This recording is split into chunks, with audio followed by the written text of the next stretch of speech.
Bienvenue à tous. Nous ouvrons par la lecture du communiqué du Conseil des ministres tenu ce mercredi au Palais de la République. Un communiqué lu par Sarah Louya Senghor. Bonsoir Sarah. Bonsoir Anne-Marie, bonsoir à tous.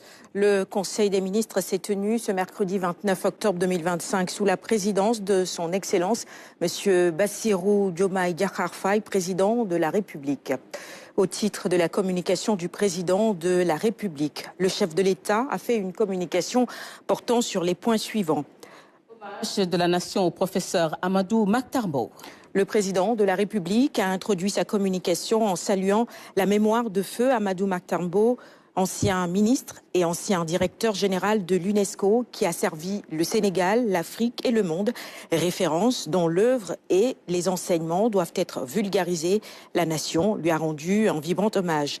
À cet effet, le président de la République félicite le gouvernement, notamment les ministres en charge de l'éducation nationale, de l'enseignement supérieur, de la recherche et de l'innovation, de la formation professionnelle et technique et de la culture pour la bonne organisation de la cérémonie d'hommage dans une parfaite communion avec la famille du défunt et la fondation sur les savoirs endogènes qui porte son nom. La transformation systémique des acteurs agricoles, pastoraux et halieutiques.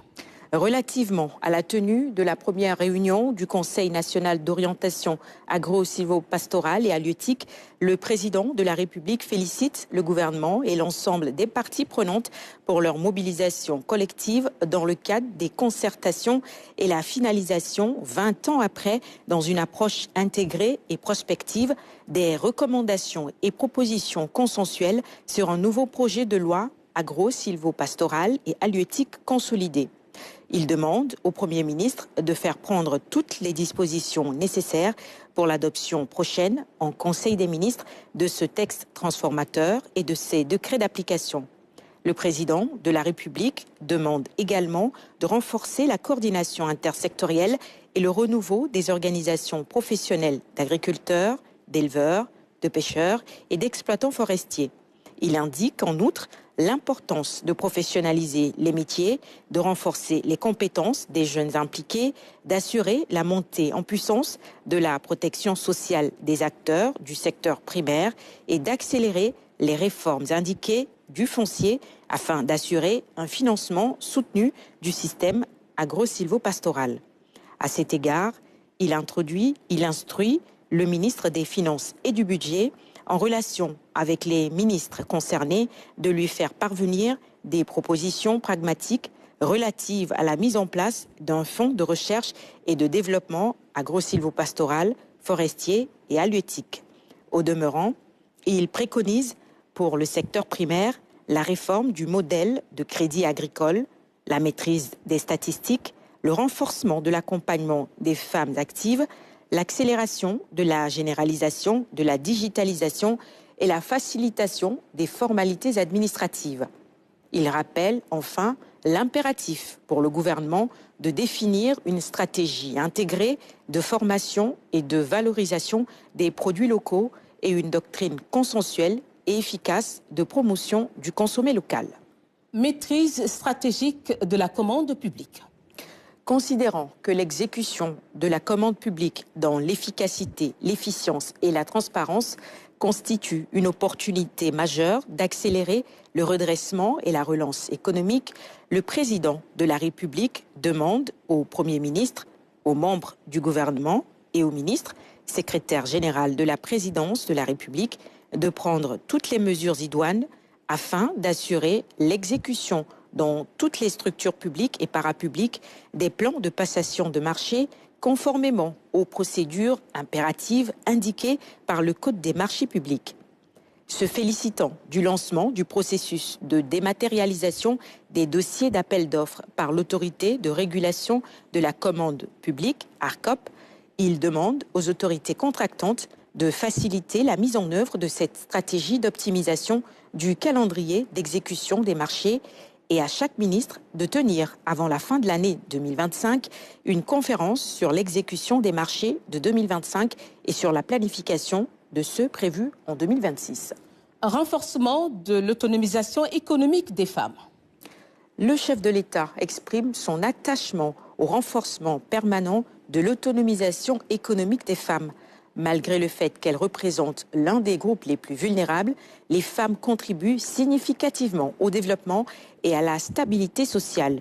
Il félicite à ce titre le ministre de la Famille, de l'Action sociale et des Solidarités pour les déploiements rapides et efficaces du programme des filets sociaux accordés aux groupes vulnérables, notamment les femmes de plusieurs localités du pays. Dès lors, il instruit le gouvernement d'intensifier la mise à disposition de financements destinés à accompagner leurs activités génératrices de revenus et leurs groupements et de lui soumettre avant la fin de l'année 2025 un projet de loi d'orientation relative à l'autonomisation économique des femmes. Agenda du président de la République. Le chef de l'État informe le Conseil qu'il présidera le vendredi 31 octobre 2025 la cérémonie de dévoilement de la mascotte des Jeux Olympiques de la jeunesse JOJ Dakar 2026 et la cérémonie de remise du 5e prix Galien Afrique. En outre, il visitera le dimanche 2 novembre 2025 les chantiers relatifs au JOJ Dakar 2026 avec les ministres et les responsables des structures publiques et privées concernées. Au titre de la communication du Premier ministre. Monsieur le Premier ministre a présenté une communication sur les points suivants. Suivi des conventions et accords présidentiels. Le Premier ministre a félicité Monsieur le Président de la République pour la portée stratégique et la qualité des visites récemment effectuées au Rwanda et au Kenya qui traduisent la maturité de notre diplomatie et la place que le Sénégal occupe désormais dans l'espace africain et international. À cette occasion, des accords portant sur le renforcement des chaînes de valeur africaines, la promotion de la mobilité, des compétences et la consolidation des échanges entre États souverains et égaux ont été signés. Le Premier ministre a rappelé qu'il est attendu de chaque ministère concerné la prise en charge, de manière opérationnelle, de la mise en œuvre des engagements issus de ces accords. La primature assurera à cet égard le suivi de l'exécution des actions entreprises sur la base de rapports réguliers permettant d'évaluer les progrès, d'intensifier les contraintes et de garantir la cohérence d'ensemble. Ces accords doivent se traduire en projets concrets porteurs d'impact visible pour les populations. Le Premier ministre a fait part au Conseil de la visite d'amitié et de travail que son homologue de la République islamique de Mauritanie effectuera à Dakar du 16 au 18 novembre 2025. De même, une délégation technique du pays frère de la Sierra Leone, conduite par le ministre de l'Énergie, sera reçue à partir du 20 novembre 2025 pour la finalisation des négociations sur la coopération dans le domaine des mines et de l'énergie. La consolidation de la crédibilité du Sénégal. Le Premier ministre a salué la représentation du Sénégal aux assemblées annuelles du Fonds monétaire international FMI et de la Banque mondiale tenues à Washington, ainsi que la qualité de la participation et la pertinence des contributions de la délégation sénégalaise. Cela a réaffirmé la crédibilité du Sénégal sur la scène économique internationale et a consolidé la confiance des partenaires dans la rigueur de la gouvernance publique du Sénégal. Les échanges ont ouvert la voie à un nouveau cadre de coopération avec le FMI et la Banque mondiale, fondé sur la transparence, la soutenabilité et la responsabilité partagée. Le Premier ministre a également rappelé son attachement à l'exigence de discipline budgétaire, de transparence et de responsabilité qui doit demeurer au cœur de l'action collective du gouvernement et qui constitue la condition de la stabilité macroéconomique, du renforcement de la confiance des partenaires et de la préservation de notre souveraineté financière et politique. Promotion du secteur privé national.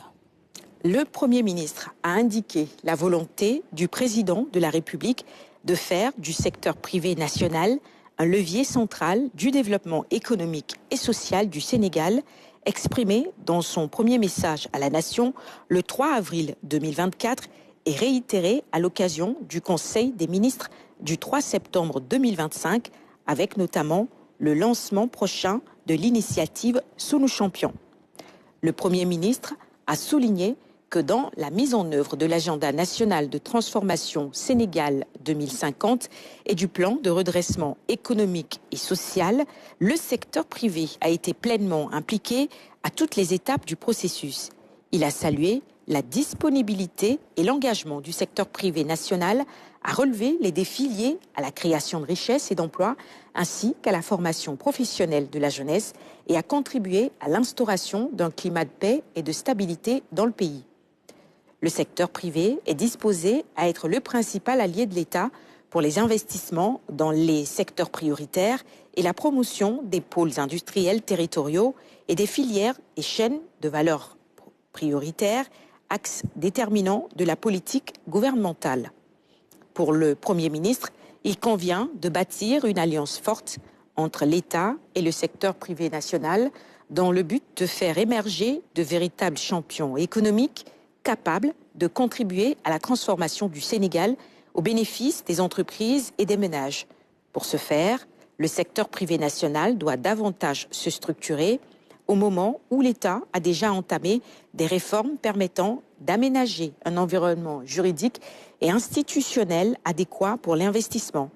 Ce faisant, le pacte de stabilité sociale constitue un instrument précieux pour la préservation de la paix sociale, adossé à des mesures d'accompagnement incitatives et de facilitation pour l'accès au foncier et à la commande publique avec des clauses de préférence nationale. Le Premier ministre a clos sa communication en demandant aux ministres et secrétaires d'État de s'atteler à la promotion d'un nouvel état d'esprit dans l'administration consistant à mettre l'accent sur le soutien aux investisseurs. En particulier, le secteur privé national a veillé à la transparence publique et à recourir largement à la digitalisation dans les processus décisionnels critiques dans l'administration. Au titre des autres communications.